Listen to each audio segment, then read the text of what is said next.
Don't know what happened there. Sorry about that. Super weird. We all work from home, so I don't know if that was my side or your side. I know sometimes it acts up on us with the whole.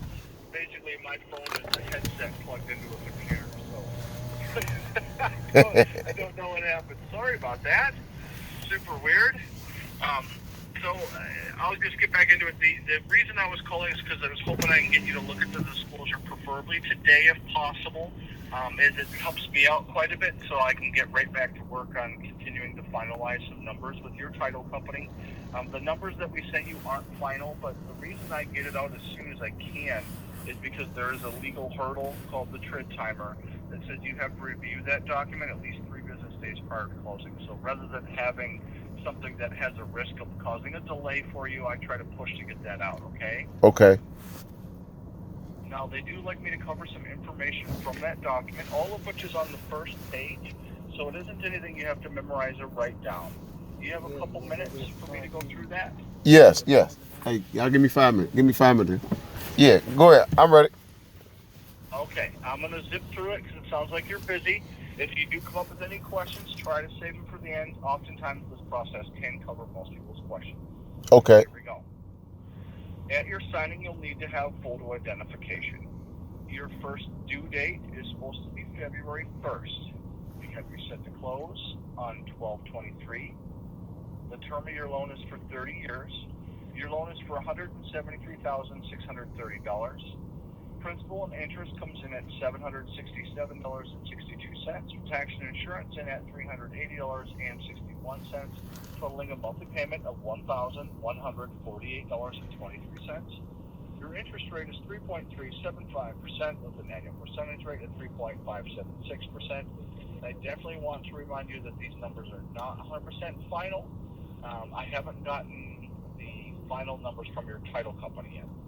So until then, they are subject to change a little bit. The cool thing is, once everything is finalized and we get your paperwork released to the title company, I'll make another call for you, and it'll be another courtesy call just to let you know that we've been able to release everything, and I go over the final number at that time of what will we do at your closing. Okay. Okay. Now, you will want to contact the title company, determine whatever the best method of payment is, because even though you're getting it looks like a gift, there's almost always something that needs to be due because it's not possible to land on zero. So once everybody's completed their part, I'll let you know what that amount will be. Okay. Okay. Now I'm going to send you a follow-up email, and the important part of that email is I'm going to give you the contact information for the title company. A lot of it's fluff, like thanks for choosing us and things like that. Don't just delete this email. The number that's in there for the title company is how we've been working with them, and that's vetted information. So you'll want to talk to them about whatever amount that you'd have to pay would be, and find out how they want to receive that. If they choose to do a wire, we always recommend that you call them back at the number that we provide you to verify whatever wire instructions they give you are accurate before making any transfers. That's how you avoid wire fraud. If they tell you to do a cashier's check, that one's easy. Just go get a cashier's check. Nice and simple. Mm-hmm. Now, we do have you set up for your insurance and taxes to be escrowed, and I always recommend bringing a checkbook to closing.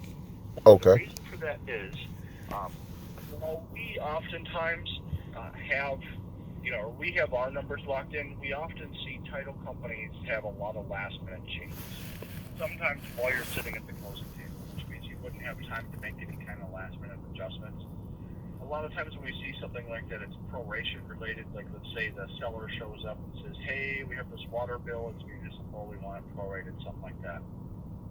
This means that you still get to close on time because you have a checkbook, which is a paper trail method, way to cover any last minute small little changes they throw. They can't make the large ones, but little small ones and things like that. It allows you to close on time, get your keys on time, that sort of thing. So definitely worth having with you.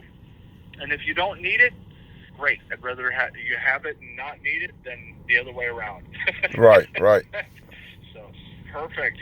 That's my list of information. Do you have any questions for me? I was trying to get the if it was possible to move the closing date quicker because my grandmother's leaving back to Arizona on the 16th. Do she have to be here?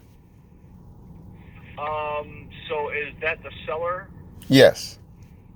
So I'm not the best person to really do that because I'm only allowed to work with you and the title company. I'm not allowed to speak to anybody else. I have too much access to private information, so they're very particular on who I can work with. I can't even work with people's realtors or the lawyers or nothing. It's literally you and title.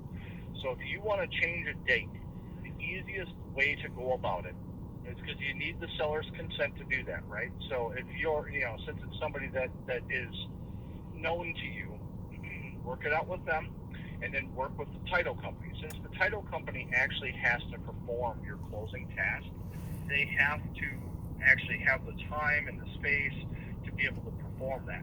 So you're going to want to work with them and with the seller to get that coordinated.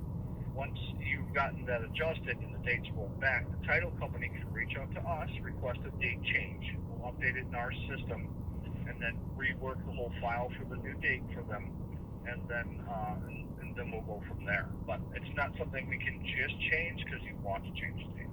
Does that make sense? Yes. Perfect. Yep. In the follow-up email, that contact information for the title company will be perfect for that. So definitely give them a call, let them know what your intentions are, and then that way they can. It's like herding cats. Everybody has to agree on the date. Right. So that way everything can be adjusted. As far as somebody needing to be there, I believe the seller does have to be there, but a lot of cases when there's something like that going on, title companies have what's called a remote notary, where they just send a notary out to the other person to sign wherever they're located. It depends on the size of the title company. Some of them are nationwide, and then they have access to notaries all over the country, right? And other ones are not. So it's not really up to us to tell them how to operate their business. It'll be up to them what their options are in that situation. So in that case, could I switch the title companies if they don't do it? Because I've been speaking to Angela and Autumn the whole time, and I've been telling them that she's leaving on the 16th. So that's going to be a huge problem because she's leaving Thursday, and it don't sound like we're going to get it done before then. So we won't have a choice but to not get the paper signed. Well, I definitely understand wanting to try to roll the date back to Thursday. Disclosing today, if you review your documents, the nice thing is the legal part of it would be out of the way to be able to try to close on Thursday. It really depends on the title company if they have the ability to do that. Now, as far as changing title companies, if that's something you're looking to do, that's not as easily said as done. The new title company would have to redo all the title work, so it would be going back quite a few steps. You probably wouldn't be closing until sometime next month at the absolute earliest. So I do know that in cases where people have had to change title companies for one reason or another, that's not a simple task.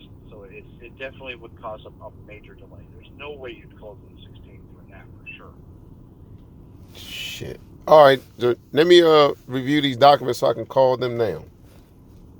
Yep, and I'll send you that final email right away, or that follow-up email right away. It takes me about 5 minutes to type up the template, so I'll send it off as soon as I can so you have the title company's contact info as quickly as I can get it to you, okay?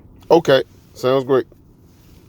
Perfect. And then if you do get something worked up with them, let me know. And just reply to the email, let me know that you were able to work out a different date so that I can kind of push them if they're not getting back to me, because it means that we're going to have to rework everything as soon as possible to try to get this out sooner, okay? Okay, I'll get that done right now. I really appreciate that. Thank you so much. Congratulations, you're getting close. Thanks for choosing Wells Fargo, and have an amazing rest of your day, sir. All right, thank you. You have a blessed one. Absolutely. You too, sir. All right. Bye-bye. Bye.